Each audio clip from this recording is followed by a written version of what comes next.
2차 도약을 위한 제2창업의 혁신 패러다임은 무엇일까요?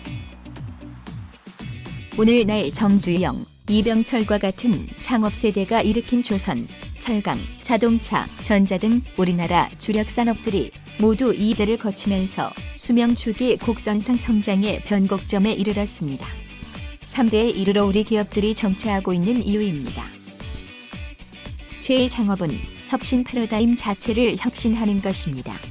성장기의 경쟁력 강화 혁신에서 성숙기의 운용 혁신으로 전환시켜 새로운 도약의 씨앗을 뿌리는 것입니다. 첫째, 제2창업은 기존 사업의 성장 혁신이 아닌 기존 사업을 한 단계 위로 궤도를 옮겨 타는 도약 혁신입니다.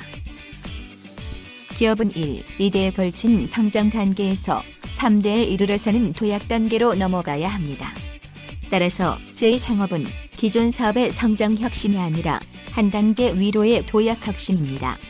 도약은 오직 새로운 패러다임으로 새로운 궤도로 바꿔 탈 때만이 가능합니다.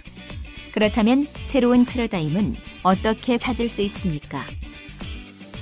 사업 중심 축을 기기 설비 판매에서 AI와 빅데이터 해석 등 첨단 기술을 활용한 컨설팅 서비스로 진화시킨 히터치는 제2창업의 성공 사례입니다.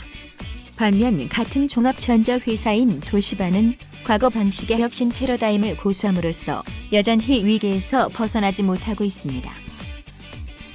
둘째, 제2창업은 새로운 기술이나 아이템을 찾는 것이 아니라 창업 이념을 시대 변화에 맞게 재해석해 기존 사업을 진화시켜 재창조해내는 혁신입니다. 제2창업으로 뉴 LG, 뉴 삼성, 뉴 현대로 재탄생하는 것이죠. 어떤 기술이 미래에 유망할까에서 찾는 게 아니라 자사가 갖고 있는 기술로 어떤 문제를 해결할 수 있을까에서 찾습니다.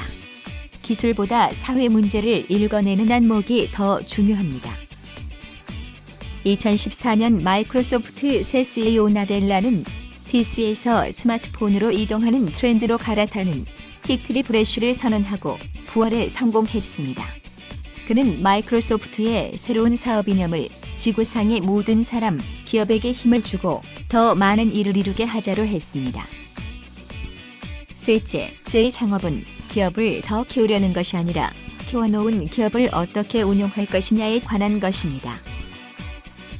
기술 혁신, 제품 혁신과 같은 경쟁력 강화 혁신이 아니라 기술을 가치로 바꿔내는 운영 혁신입니다. 예컨대 변속기는 사라져도 변속기술은 남습니다. 변속기 제조기업이 아니라 변속기술을 잘 활용하고 운영해 해결할 수 있는 사업기회는 얼마든지 개발할 수 있습니다.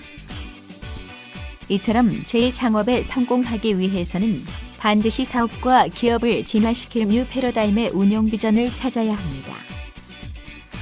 그렇다면 기업이 제2창업을 하고 있는지, 버티기 혁신을 하고 있는지 어떻게 구분할까요? 사업이 성장 변곡점에 이르렀음에도 불구하고 기존 혁신을 지속하는 것은 현상 유지 버티기에 불과한 것이지 미래를 위한 혁신은 아닙니다.